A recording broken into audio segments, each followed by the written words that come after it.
Join me as I spend the night in a haunted hospital, confronting my fears and uncovering the horrific truth behind its dark history.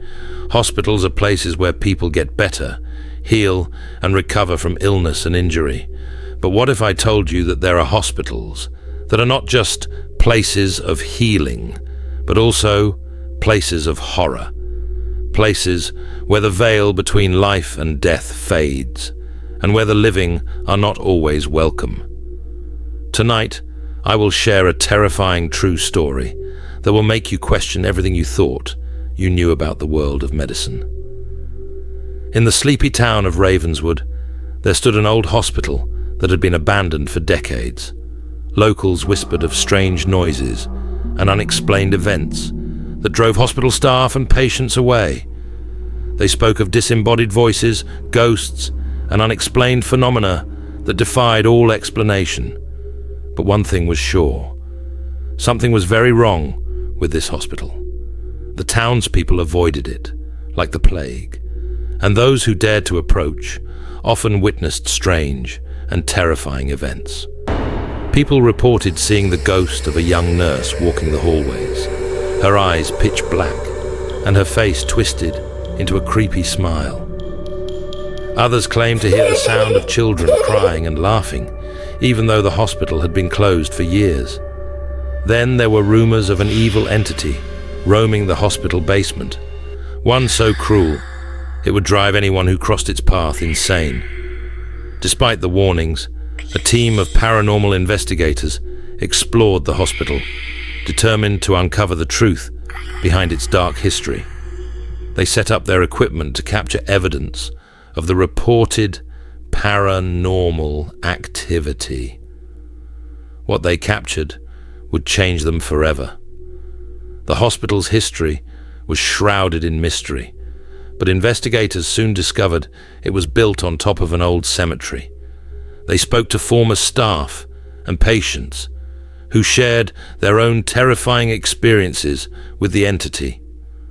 One retired nurse told them of seeing a patient's ghost hovering above her bed. Another former doctor spoke of strange noises coming from the morgue at night. As the investigation continued, the team began to experience strange occurrences. Doors were opening by themselves, and they were hearing disembodied voices whispering in their ears. They had captured evidence of ghosts on camera, and even recorded electronic voice phenomena of the restless spirits in the hospital.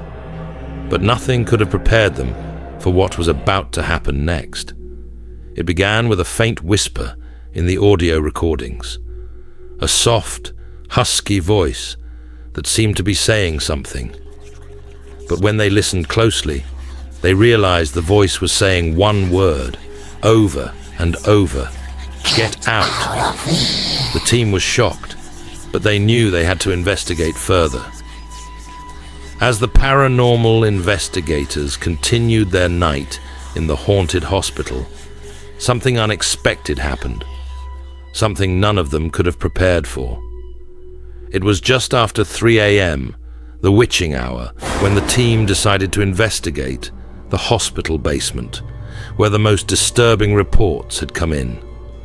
Armed with their cameras, electronic voice phenomena, and thermal sensors, they descended into the dark basement. The air grew colder, and their nostrils filled with a pungent stench of decay. Suddenly, the camera's lights began to flash, and their devices picked up a rapid, high-pitched thud.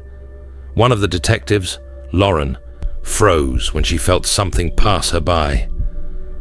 "Did you feel that?" she whispered, but no one responded. The team continued down the corridor, the atmosphere growing heavier with each step.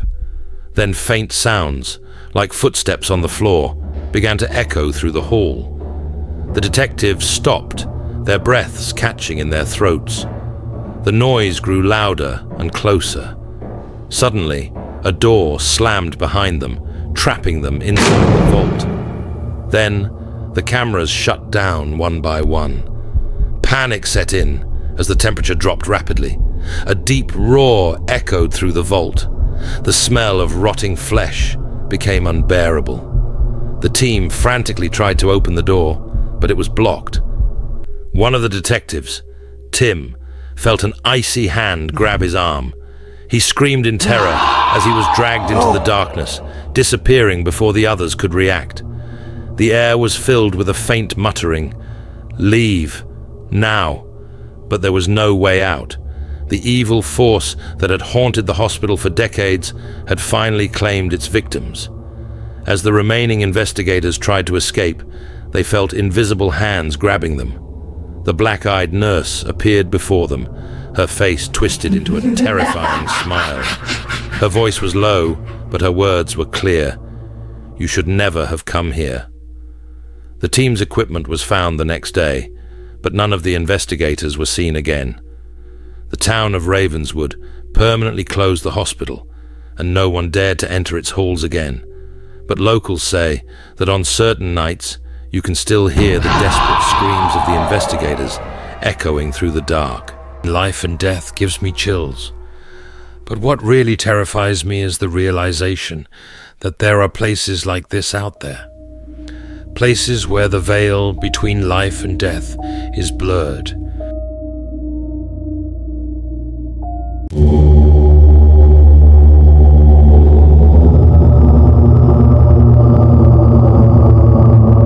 This hospital has been abandoned for nearly 50 years. It was once the largest medical facility in the area, but it fell into disrepair after a series of mysterious deaths forced it to close. Urban explorers, fascinated by the building's eerie history, often ventured inside, but none stayed for long. The spirits of patients who died there were said to roam the halls, forever trapped in the hospital's abandoned wards. Jack and his friends were skeptical. They didn't believe in ghosts, but loved a good horror. So they decided to spend the night in the infamous hospital. Armed with flashlights and audio recorders, they entered through a broken window and began exploring the decaying halls. At first, everything seemed normal. The building was cold and musty, with peeling paint and rusty equipment strewn everywhere. But as they made their way to the second floor, Jack felt uneasy.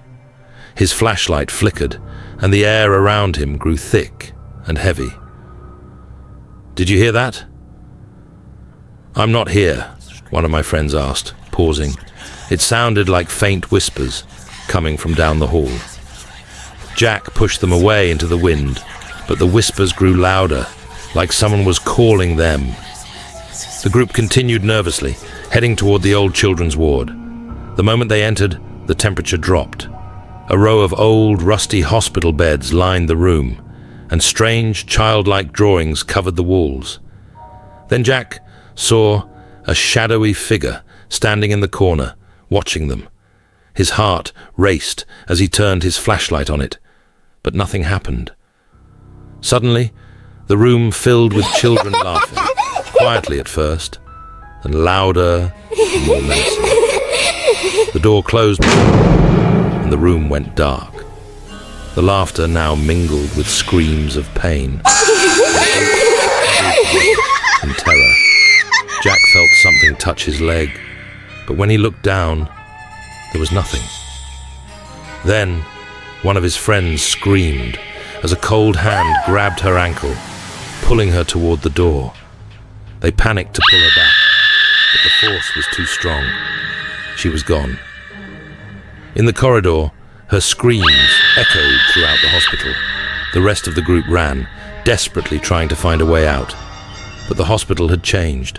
The corridors twisted and turned, leading them in circles. Every door they tried to open was locked, and the whispers followed them, growing louder with each step. They could hear the hospital equipment rolling through the corridors, even though they couldn't see anything. Finally, they found the main entrance, but when they pushed the door open, they were no longer in the hospital. They were standing in a cemetery, surrounded by tombstones bearing their names. And in that moment, they realized the truth. They were ghosts, and they didn't know it.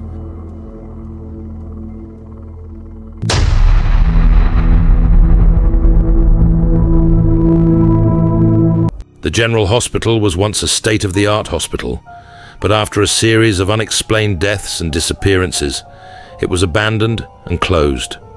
Local rumors spread about the ghost of a mad doctor who performed horrific experiments on his patients in the bowels of the hospital. Many claimed to hear his victims screaming in the night, but no one was brave enough to discover the truth. That is, until a group of amateur ghost hunters decided to investigate. They entered the hospital shortly after midnight, equipped with cameras and microphones. The atmosphere was heavy, the air thick with dust and decay.